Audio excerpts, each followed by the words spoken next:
सोचो धरती रुक गई तो क्या होगा। सोचो अगर हवा रुक गई तो क्या होगा। सोचो अगर किसी ट्रेन का सफर 2000 किलोमीटर है और वो 400 किलोमीटर पर जाके ही रुक गई तो क्या होगा। सोचो अगर पूरी पृथ्वी का पानी समंदर में ही जम करके एक जगह पर रुक गया तो क्या होगा। सोचो अगर डॉक्टर ऑपरेशन करते करते बीच में रुक गया तो क्या होगा।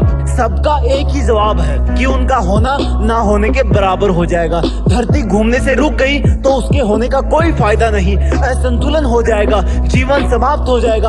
ट्रेन का बीच में रुकने से अच्छा है वो चले ही ना, क्योंकि बीच में रुकने वाला ना इधर का होता है ना उधर का।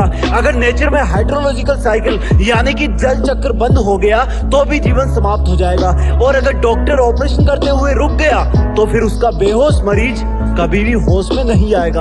अगर शुरू कर दिया है तो खत्म करके छोड़ो, अपना मकसद पूरा करके छोड़ो, चाहे कितना भी बड़ा सेक्रीफाइस करना पड़े। तुम्हारा हमेशा मेहनत करना ही तुम्हारे जिंदा होने का सबसे बड़ा सबूत है। और अगर लाइफ में तुम कुछ नहीं करना चाहते तो जियो एक मुर्दे की तरह, जिंदा लाश बनकर। हमेशा काम ना करने के बहाने ढूंढते रहना।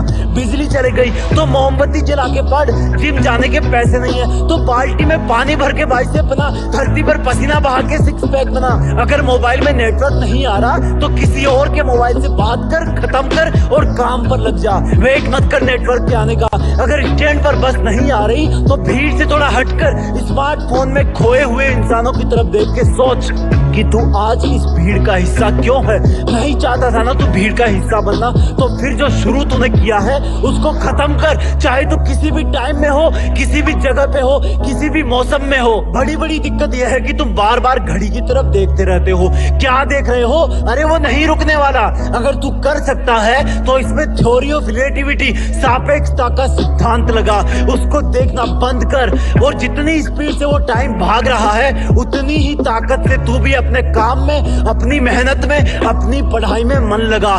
जब तुम भी नॉन स्टॉप मेहनत करोगे तभी तुम टाइम के साथ ढल पाओगे। किसी महान काम को अंत तक अंजाम देने के लिए लगातार काम करना पड़ता है। अगर कोई महाराजा युद्ध करने जाता है तो वो अंत तक लड़ता है, जब तक वो विजेता ना बन जाए या फिर जब तक उसके प्राण ना चले जाए। आज तुम्हें कोई दुश्मन के पास नहीं भेज रहा, क्योंकि ऊपर वाले को पता है कि तुमने तुम्हारा सबसे बड़ा दुश्मन खुद को ही बना रखा है, जिससे तुम कभी जीतना तो छोड़ो, जीतने की सोचते भी नहीं। जिस दिन तुम दुनिया को डील करने से पहले खुद को डील करना शुरू कर दोगे उसी दिन से तुम जिंदा माने जाओगे, क्योंकि तुम्हारा खुद के काबू से भागना ही तुम्हारी मेहनत को बीच में रोकने की सबसे बड़ी वजह है। तुम्हें कोई जबरदस्ती नहीं रोकता है, ये तुम्हारी इंद्रियों का स्वार्थ है, जिसको काम चोरी में मजा आने लगा है। थकना नहीं पड़ता, पसीना नहीं बहाना पड़ता, आंखें किताब में नहीं घुसानी पड़ती, मीठे मीठे काल्पनिक सपने देखने में कोई दिक्कत नहीं होती। धीमे चलो या तेज चलो लेकिन चलते रहो, लेकिन इतना धीमे भी मत चलना कि टाइम तुम्हें पछाड़ दे, क्योंकि सब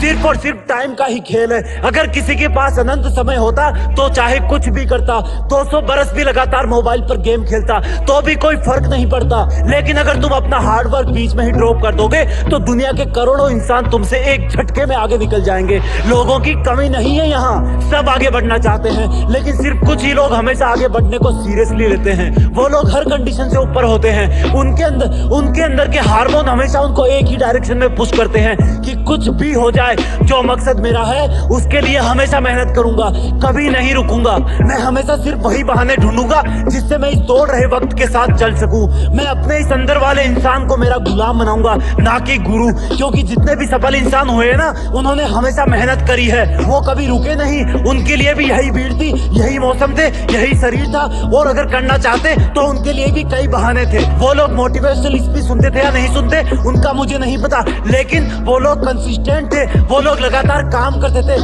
और यही